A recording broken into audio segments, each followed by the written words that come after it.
생명의 생가 이용훈 목사입니다. 오늘은 2월 8일 수요일이죠. 주 안에서 복된 하루가 펼쳐지기를 바랍니다. 생가에서는 요엘서를 묵상하는데 2장 1절에서 11절까지 여호와 날에 대한 경고라고 하는 주제입니다. 죄에 대한 하나님의 공의로운 심판은 비록 선민 이스라엘이라 할지라도 하나님의 심판 대상이 되죠. 메뚜기 재앙에 이어서 장차 찾아올 여호와의 날에 임할 하나님의 징계와 그 심각성에 대해서 말씀하고 있습니다. 먼저 1절에서 3절까지는 임박한 여호와 날의 경고라고 하는 내용이죠. 요엘 선지자는 여호와의 날이 임박했음을 알리는 전조로 제사장들이 시온에서 나팔과 호각을 불 것을 촉구하고 백성들에게 경각심을 고취하고 있습니다. 일반적으로 나팔은 예배 때, 전쟁 때, 축제 때 불리는 것이지만 본문에서는 앞으로 닥칠 하나님의 심판을 경고하기 위한 것이었습니다. 이 날이 어둡고 캄캄한 날이며 짙은 구름이 덮인 날이라고 한 것은 구원의 소망이 사라져버린 날이기 때문이지요.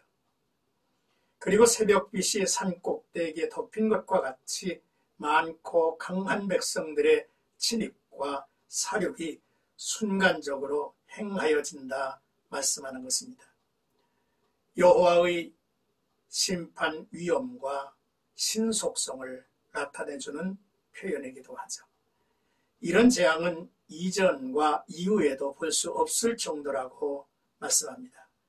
결국 하나님께서 메뚜기 떼를 보내서 복된 시온의 땅을 불에 탄 것처럼 황폐하신 것 같이 엄청난 파괴력을 가진 북방 왕의 진입, 그것으로 인해서 젖과 꿀이 흐르는 땅이 황폐한 들 같고 피할 자가 없을 것이라 했습니다. 이제 4절에서 11절까지는 크고 심히 두려운 여호와의 날이라는 내용을 이제 알려주고 있습니다.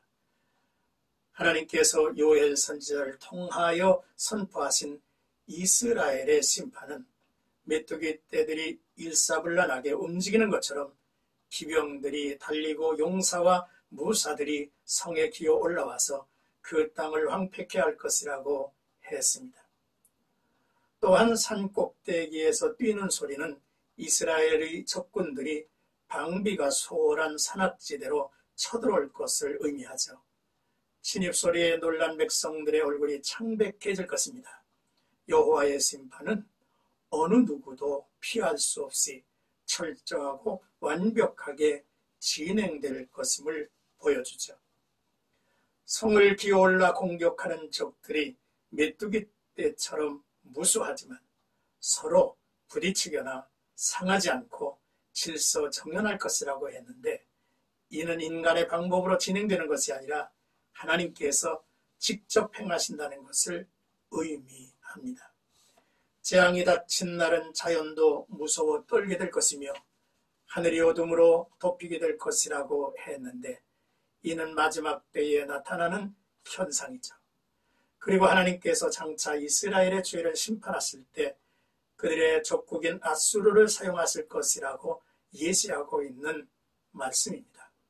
이처럼 하나님께서는 우리가 죄를 짓고 깨닫지 못하면 원수라도 사용하셔서 죄를 깨닫게 하시고 그 죄에서 돌아서게 하실 것입니다. 메뚜기 재앙은 세상 끝날에 교회를 핍박할 사탄의 세력을 예표한 것이라고 볼 수 있습니다. 하나님은 본질상 사랑이시죠. 그러나 그분의 공의도 저버리시지는 않습니다. 메뚜기 재앙이나 주변 강대국들의 침입은 국가적이라 해도 지역적인 것에 불과하지만 요엘 선지자의 예언하고 있는 여호와의 날은 세상 끝날을 예언한 말씀이기도 하다는 것이죠.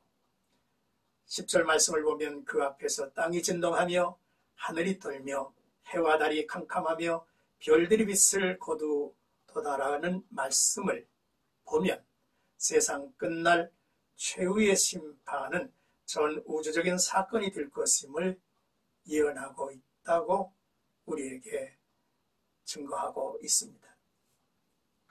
사랑하는 생각가지고 여러분, 우리는 세상의 흐름을 막아설 수 있는 힘이 없습니다. 그러나 미래를 예측하고 세상을 향하여 파수꾼의 사명을 하도록 하나님께로부터 부름을 받은 자들이죠. 우리가 먼저 깨어 하나님의 음성을 듣고 믿음 위에 진리 위에 굳게 서야 할 것입니다. 풍랑한 곳엔 바다를 비추는 등대가 있듯 교회와 성도는 세상을 밝히는 빛입니다. 우리는 기대합니다. 우리가 비록 약한 존재이지만 바로 서서 말씀을 선포한다면 많은 사람이 죄에서 돌이켜 하나님께로 돌아올 것이라고 하는 말씀이죠. 오늘도 나와 여러분들의 삶 속에 하나님이 함께 하시고 또 이 땅에 하나님의 거룩한 빛을 비추며 하나님의 사랑과 공의를 담대하게 선포하는 귀한 영혼들이 되기를 주의 이름으로 축복합니다.